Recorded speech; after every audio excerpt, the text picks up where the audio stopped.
শিলাবৃষ্টি হচ্ছে, শিলাবৃষ্টি, শিলাবৃষ্টি, শিলাবৃষ্টি হচ্ছে।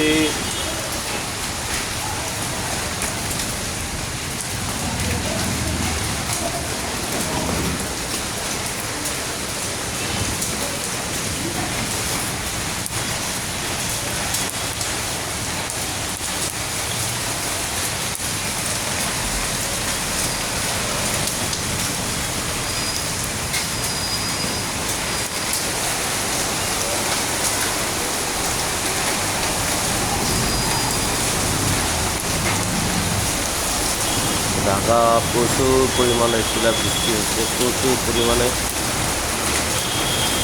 দেখতে পাচ্ছেন। শিলাবৃষ্টিতে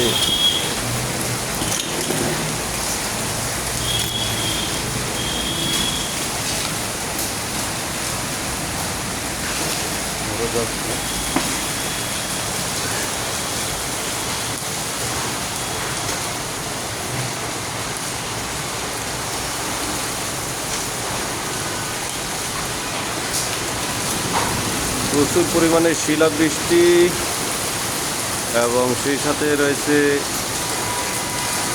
বাতাস, প্রচণ্ড আকারে বাতাস আছে। আর শিলাবৃষ্টি তো হচ্ছেই।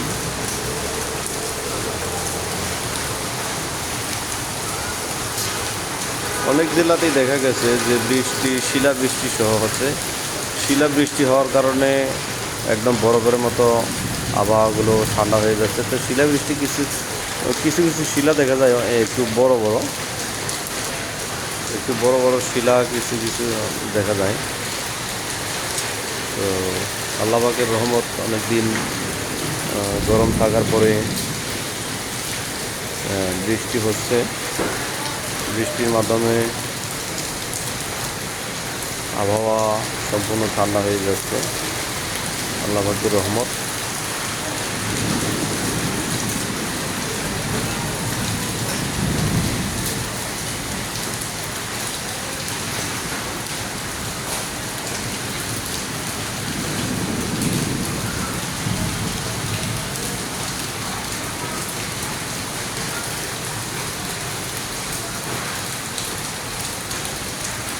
মানুষ বৃষ্টির জন্য হাহাকার করেছে। তো দেশগ্রামে অনেক জায়গাতে ধান পেকে গেছে, তাদের জন্য ক্ষতিকারক। পাকা ধানের উপরে শিলাবৃষ্টিগুলো পড়লে ধান অর্ধেকটাই জমিনে পড়ে থাকবে। আল্লাহ পাক সকল কৃষকদেরকে হেফাজত করুক, ধানে মানে বরকত দান করুক।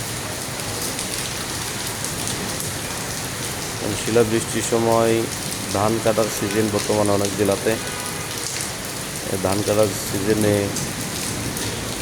যাদের ধান রয়েছে অনেক ক্ষতি হবে, অনেক ক্ষতিগ্রস্ত হয়ে যাবে।